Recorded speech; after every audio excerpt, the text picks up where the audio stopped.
In section 3, you'll hear a conversation between two students and a professor all about their research projects.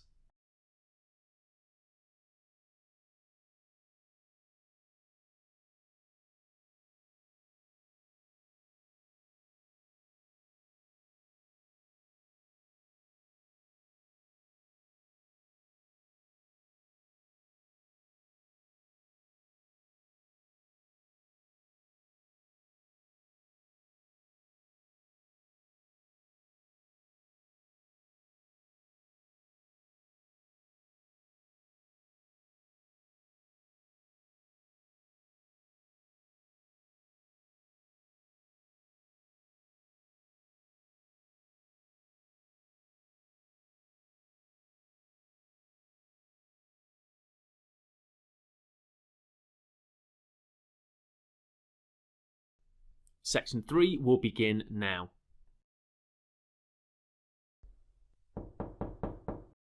Come in. Good afternoon, Professor Dundee. We're here to present our findings as per your request. Yes. I did say 1 o'clock, didn't I? Please have a seat. So, who would like to go first? Bruce, or would you like to start, Betty? I think I can begin. Bruce is usually a bit reserved. Not after he's had a beer for lunch, right, Bruce?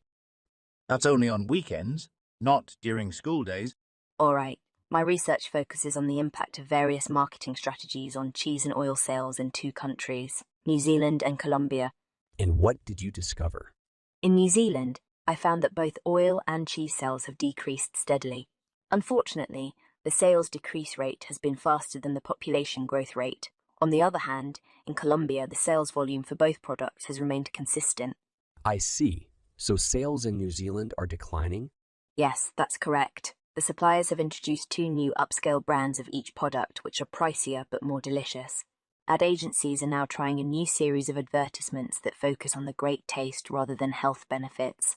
They believe this shift in focus will result in an increase in sales, especially in New Zealand, where the population is generally less health conscious and has a lower income. That's an interesting approach. And what about Bruce's findings? Yeah. My research focuses on chocolate sales in Italy and Germany. I discovered that marketing chocolate must be approached differently in each country. Can you give me an example? In Italy, the most expensive brand, Costig, pays shop owners to place their candy at knee-high level for adults, which is at eye level for children. This placement has proven to increase sales as kids are the first to spot the bright red candy and request it from their parents. It doesn't matter much what brand of chocolate is being sold, as long as it is located in a favorable spot on the shelves. In Germany, chocolate is highly popular and people are known to be thrifty. For a long time, the most popular brand was Schmutzig, which was the second cheapest but still tasted decent. So you're saying Germans love chocolate, but they're also frugal. Yes, that's right. Well done, both of you. What do you plan to research next week? I'm interested in the impact of colour on product sales, so I will be looking at advertisements for cosmetics and cleaning products in the local market. As for me, I will focus on the impact of different containers on cookies sales. I will research packaging for cookies and how the material used will affect the image and sales. Most cookies are packaged in paper, but some premium cookies come in metal boxes which tend to attract more attention and leave a longer-lasting impression. It sounds like you both have a good plan in place. Remember to pay close attention to the advertisement extensions, as that is often the key to success.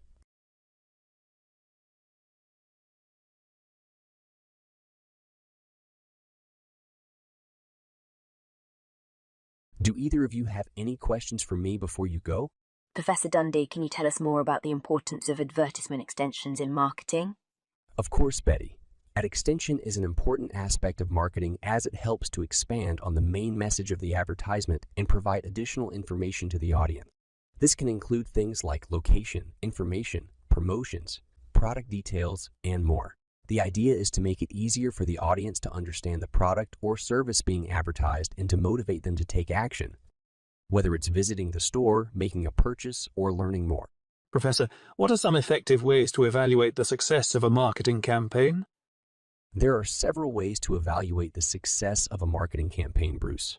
One of the most common methods is to track the return on investment, ROI as it is often shortened to, measures the amount of revenue generated from a marketing campaign compared to the amount of money spent on that campaign. To calculate ROI, we take the revenue generated from the campaign and divide it by the cost of the campaign. For example, if a company spent $10,000 on a marketing campaign and generated $20,000 in revenue, their ROI would be 100%. Another way to evaluate the success of a marketing campaign is to track key performance indicators.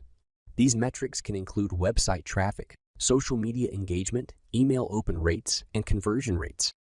Professor, how can we measure the impact of social media on our marketing campaigns? That's a great question, Betty. Social media can be a powerful tool for reaching and engaging with your target audience, but it can also be difficult to measure the impact of social media on your marketing campaigns. One way to measure the impact of social media is to track engagement metrics such as likes, comments, shares, and clicks. These metrics can give you an idea of how many people are interacting with your social media content and how engaged they are. Another way to measure the impact of social media is to track referral traffic. Referral traffic refers to the number of people who come to your website from social media. You have 30 seconds to check your answers.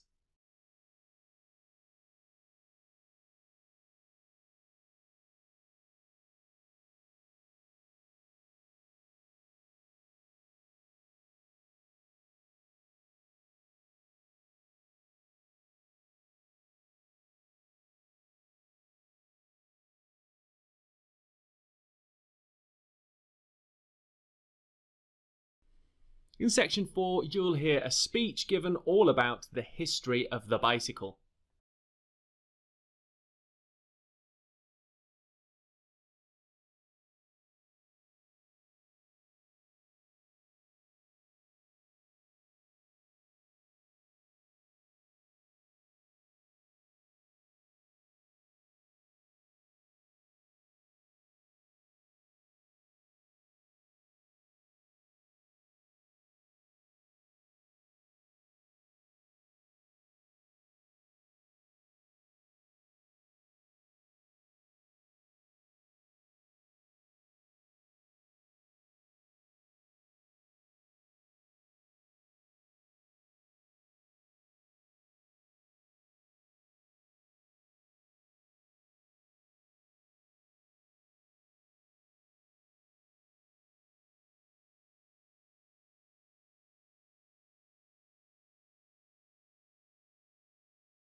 Section 4 will begin now. Good afternoon, and a warm welcome to all of you on behalf of the organising team. Today, we have the privilege of showcasing a unique and captivating exhibition, 2 centuries of the bike. This exhibition will be a journey through time as we explore the evolution of the bicycle and its impact on our world. The bicycle has been a constant source of innovation and creativity for over 200 years, and this exhibition will be a testament to its history and significance. We have put together a collection of bikes, artifacts, and exhibits that will take you on a journey through the evolution of this fascinating mode of transportation. From the early wooden frames to the modern-day carbon fibre machines, we have it all covered. The concept of the bike dates back to the 1700s, but it wasn't until the early 1800s in England that bikes became more prevalent. This was due to the growth of cities like London, which were becoming too large for walking, and bikes offered a more efficient and cost-effective mode of transportation. The start of the machine age and a desire for machines to do the work was also a driving factor behind the development of bikes. In the early days of bicycle history, the design was far from what we know today. Instead of pedals, riders would propel themselves forward by pushing off the ground with their feet.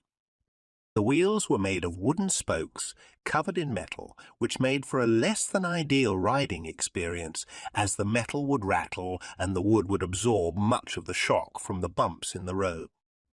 This, combined with the difficulty of maintaining balance and pushing the bike uphill, made it a mode of transportation that was only appealing to a small group of dedicated enthusiasts. The rough ride and physical exertion required to use a bicycle limited its popularity and practicality in those early days. Nevertheless, despite these challenges, a few individuals were captivated by the idea of a self-propelled machine, and they paved the way for the development of the modern bicycle. However, by the 1860s, significant improvements were made, including the use of metal frames, which were more durable and did not warp in the rain. The biggest improvement was the addition of the chain and sprocket system, which allowed riders to pedal and made the ride smoother and more effortless.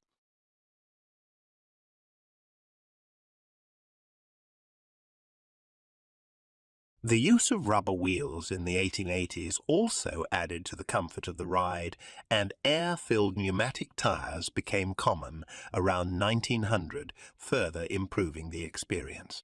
As bikes became faster and more comfortable, the challenge of stopping became a pressing issue. For a long time, the only option was to drag your feet, which was ineffective and dangerous.